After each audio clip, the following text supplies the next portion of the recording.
Nuestra empresa es un spin-off de la Universidad de Barcelona, creada en el 2015, en la que nos dedicamos a la generación de modelos in vitro para investigación preclínica, siendo la parte del hígado la parte más importante de la empresa.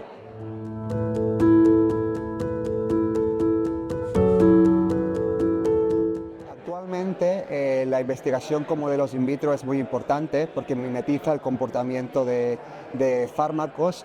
Entonces lo que estamos generando en empresas son nuevos modelos, sobre todo modelos 3D, hepáticos o pulmonares, que ayudan a la producción de fármacos y aceleran que los fármacos salgan al mercado.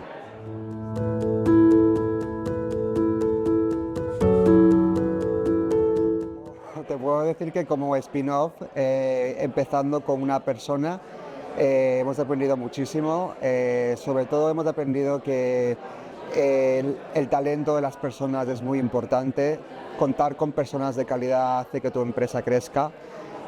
Otra cosa que hemos aprendido es que tener una buena red, tanto de profesionales como red de centros de investigación, en nuestro caso hospitales, es muy importante. Y también aliarte de las entidades y ayudas locales e internacionales para que puedan potenciar tu investigación.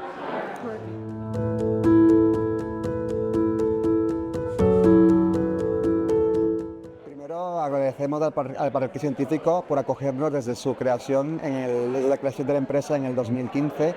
¿Qué aportamos? Pues primero aportamos innovación a este ecosistema que cada vez va creciendo. La verdad que hemos visto un gran crecimiento desde su inicio, ¿no? Al principio la biotecnología en España hace 10 años no se estaba iniciando, no se estaba consolidando.